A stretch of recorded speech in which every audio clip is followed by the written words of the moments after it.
Greetings everyone! This is another episode of the Broken Controller Club. I'm your host Ed, and before we start, I'd like to guilt you into a like and subscribe because you've watched a few of my videos now and I have the slightest feeling you're still not committing. Shame on ya!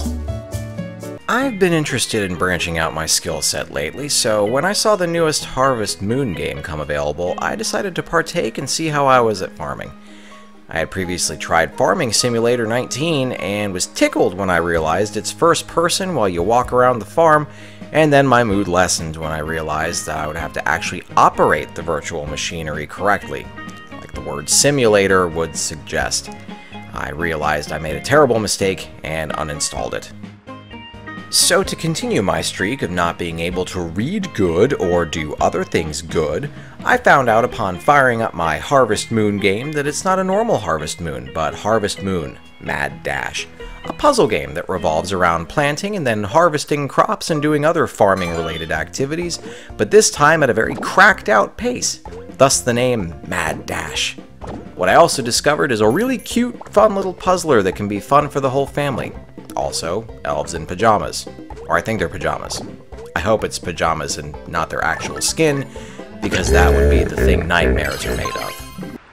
So what's up with this crazy game? Well, basically some lighthouse on the island you're on is busted, and to keep the island from looking like a jungle and having the homeowners association come after you, you have to collect these things called time seeds, which are not to be confused with the time haters from Chappelle's show, and restore light to the lighthouse with them. I don't know why they're called time seeds and not light seeds instead, or lighthouse seeds. And I don't know why being a jungle is so bad, but I don't write for video games, so it's beyond me. That's it though. You go from level to level progressing toward collecting each of the time seeds until you get to the lighthouse to revive it. It's about as paper thin as plots can get.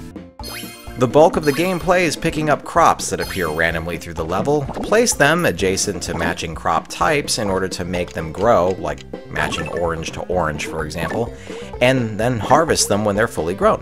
Take too long or try to make the crops too big and they'll die, and you'll just have to harvest their lifeless, depressing gray corpse of what they once were.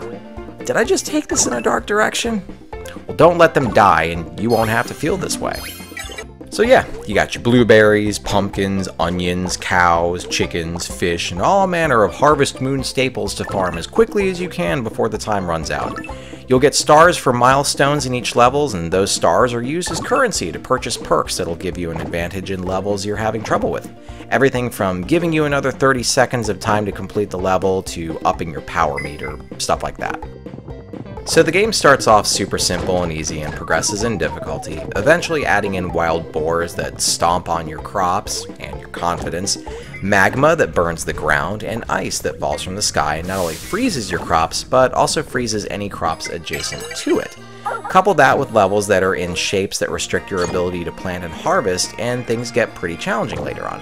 I will mention that the game doesn't really add these in until about 15 or so levels in, so before that, the game eases you in a little too slowly to a point where you're wondering if it's going to get any more interesting.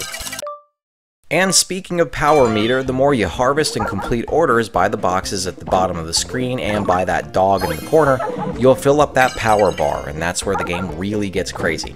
Everything becomes available to harvest instantly at that point. You can just run around the screen collecting as much as you can before the level slows back down.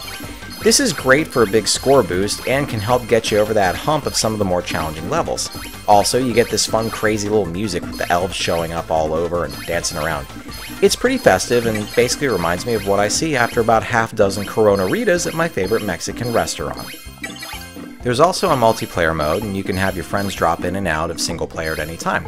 It's 100% co-op, so its sole purpose is to help each other get through some trickier levels. Or if you play with someone who has no intention of cooperating with you, then it'll make the game harder. But if that's the case, then I have to ask, why are you friends with that person to begin with?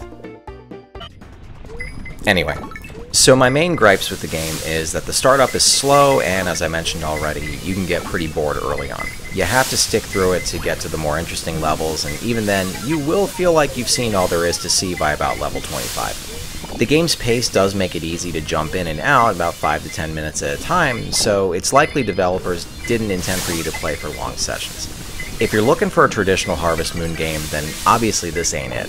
Go buy Harvest Moon Light of Hope, or if you'd like something a little more indie, check out Stardew Valley. Or go outside and dig up your lawn, make your own farm. Also buy livestock to store out back. Your neighbors will love that.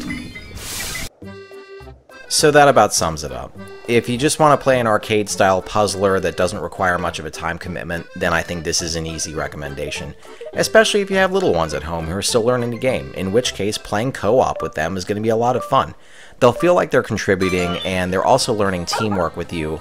Also, to a less realistic extent, they're learning about farming and cows and avoiding magma. And that wraps up today's review. This is Ed with the Broken Controller Club, reminding you to wash your produce before you eat it, don't leave your trash out overnight if you have raccoons living nearby, and if you decide to buy the game, I've got the Amazon affiliate link in the description, so as always, you can buy the game and support my channel. TTFN, ta-ta for now. Do you like what you see? Or did you lose a bet and have to subscribe to your most hated channel on YouTube? Do you feel sorry for me? Be sure to ding that sexy subscribe button before changing channels, as I have no shame, will take whatever I can get. Thanks again for watching.